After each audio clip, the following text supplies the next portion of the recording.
Ayan, magandang hapon po sa inyo lahat mga kaibigan. Nandito po na naman po tayo sa bakahan. So tayo po magpapainom sa ating mga alagang baka.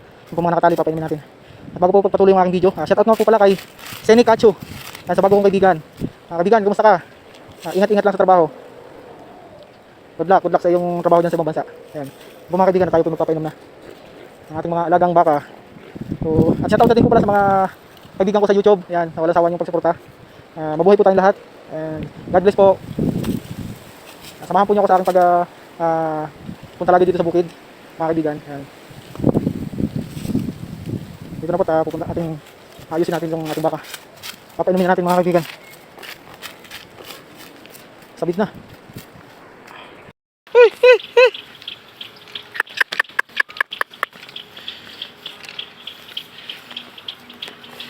Yan na po yung dalawa. Pinakawalan ko na po mga kaibigan. Pupunta na yan doon sa tubig.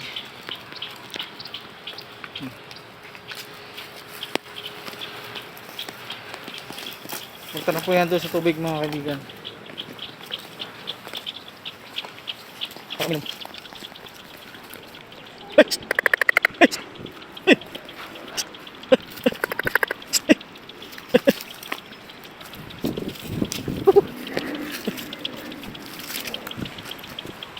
Nakatakas sa puno ng akasya. Hindi pa ito inom. Nakatakas sa puno ng akasya.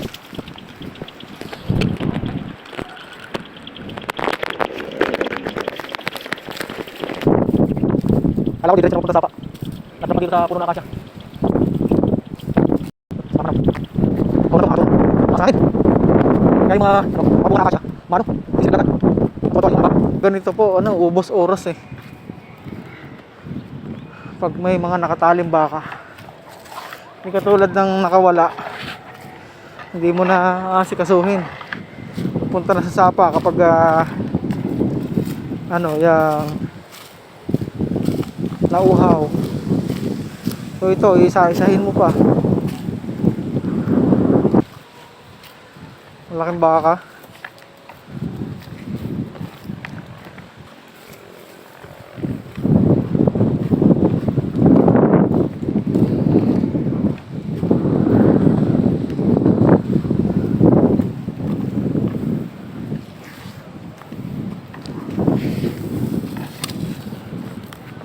Pag nanganak to, unang beses pa lang itong panganak.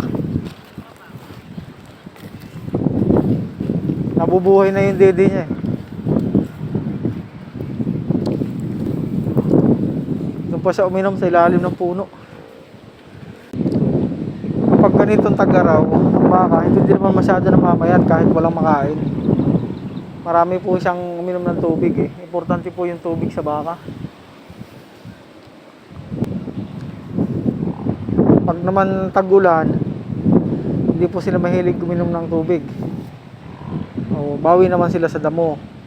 Mga isang toro na pinakawalan. Ayan, iinom na po yan.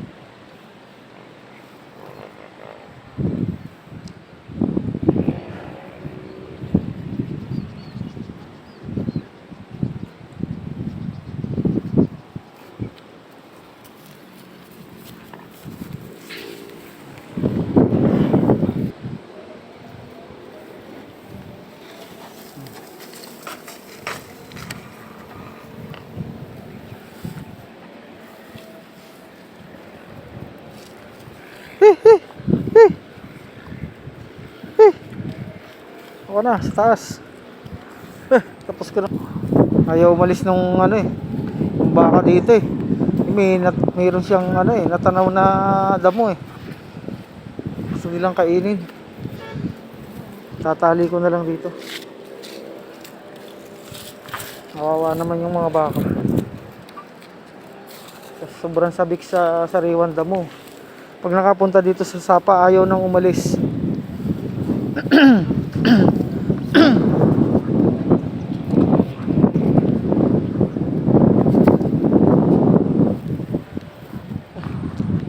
Lilipat ko na lang tong isang bakang maliit dito sa doon banda ng konti.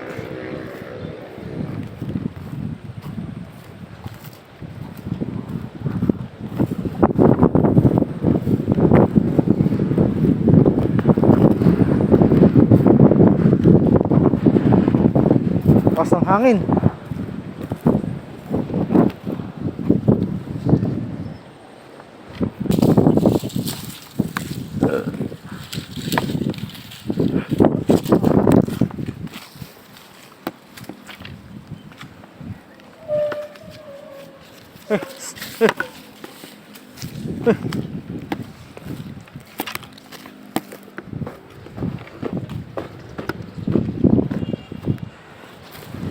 Sa ilang piraso ko pong nakatali,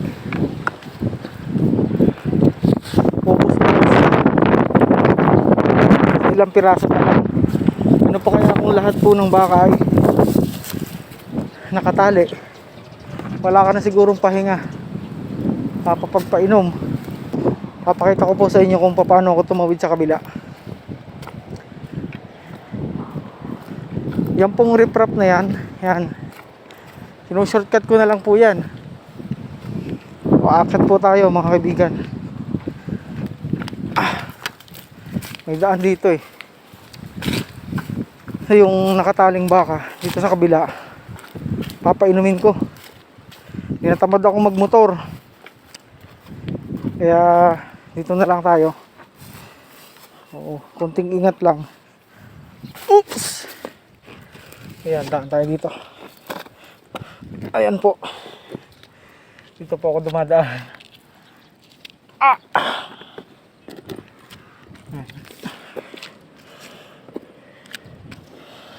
Ako tumadaan mga kaibigan. Ayan. Okay na. Doon po tayo galing oh. Sa baba.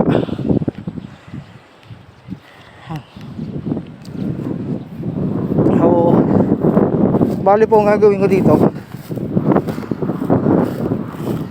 meron kaming timba dito at saka pangkuha ng tubig. Oo. Ito na lang po ang gagamitin ko.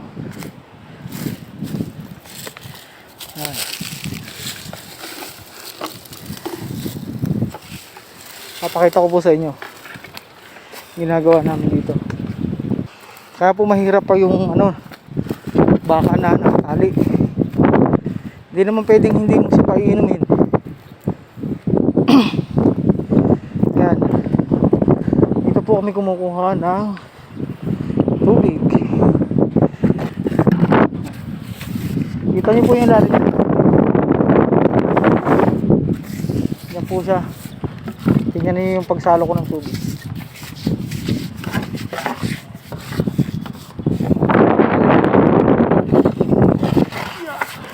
Tapos sali natin dito. Timba na yan.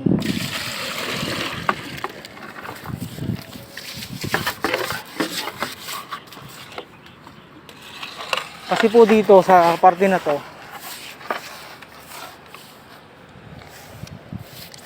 ay wala pong daan, walang access yung mga baka patungo sa baba.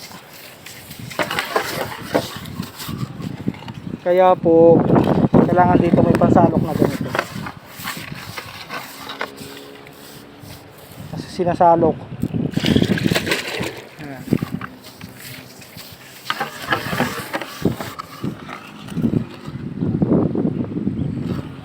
Malalim.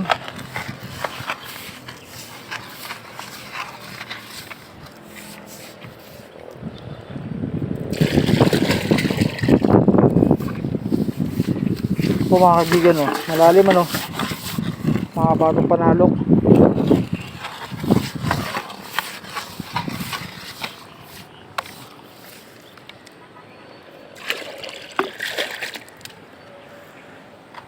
Bibit-bitin ko na lang to doon sa isang baka dito dito yung yung namang ibang nandito nakawala, kaya umiikot papunta doon sa sapa na pinagpapainom ako. Umiikot na lang siya. Kaya po mga kaibigan, lalapit na po siya para uminom ng tubig.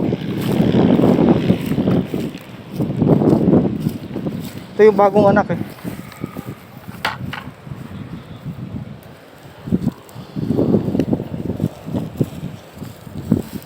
Yan po yung bagong anak.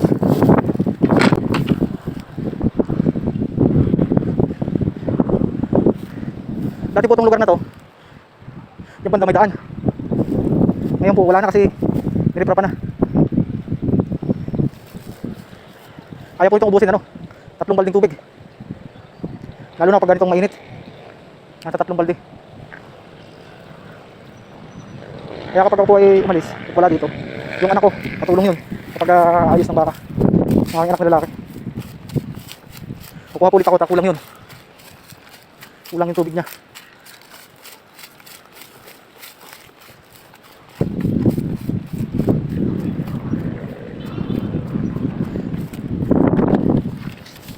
Gagaan lang po mga kaibigan. Gagaan lang po yung pag-alaga ng baka.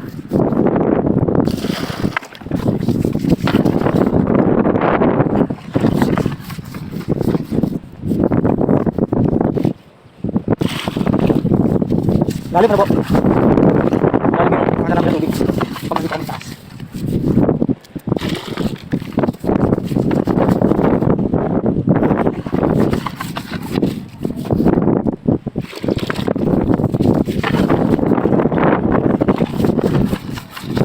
Puno na po ulit mga kaibigan.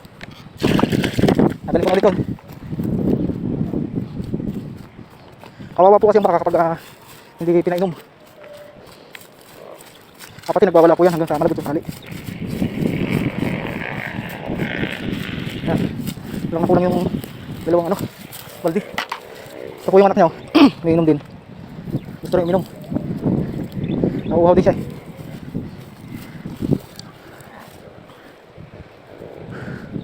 Grabe init. Kailangan naka-guantes ka, naka-jacket. Yan, naka-bota, naka-pantalon. Kapag pupunta ka sa pag ganito kainit. Saka isa pa. Ayun, umayaw na. Uminom na rin yung maliit. Nauuhaw din yung maliit. Saka isa pa mga kaibigan. Delikado dito.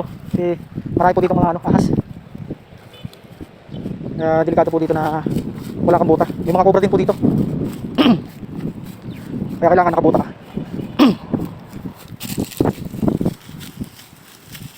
Dito ko lang po ito tinatali ganitong damo. Parang style talak na to.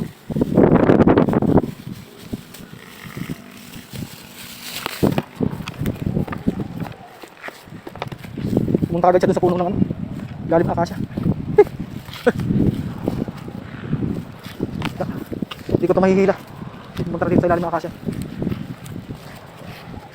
Babalikan ko na lang ito mamayang hapon. Babalikan ko na lang. Kung baka ganito papunta sa puno ng akasya, tapos ayaw na ulis yan mga kaibigan. Ayan, kapain mo natin. Ito naman toro. Naku, buhaw din to. Gusto rin uminom.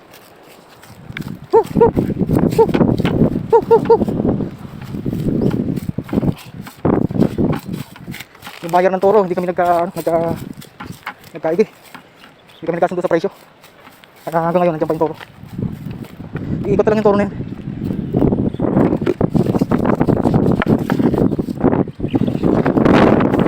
Iikot lang yung toro na yun.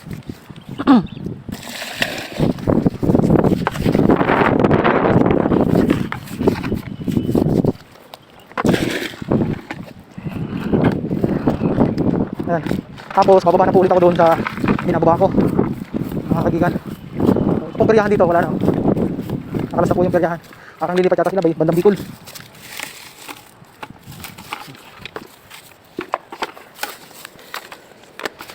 Ayan mga kaibigan, natapos na ako dito. Yung ibang mga nakawala doon hindi ko napapainumin. Tulad ng turo malaki, pupunta po dito yun. Ang gagawin po natin ay bababa na ulit tayo dito. Ayan. Yung po mga kaibigan, gano'n kalalim po. Malalim po ito. Ito po yung madaling access sa pababa. Yan. So, ingat-ingat nga lang. Baka dumapis yung paa. Yan. Yan po mga kaibigan. Yan po tayo dumaan. Mataas na yan. Akit na po ulit tayo.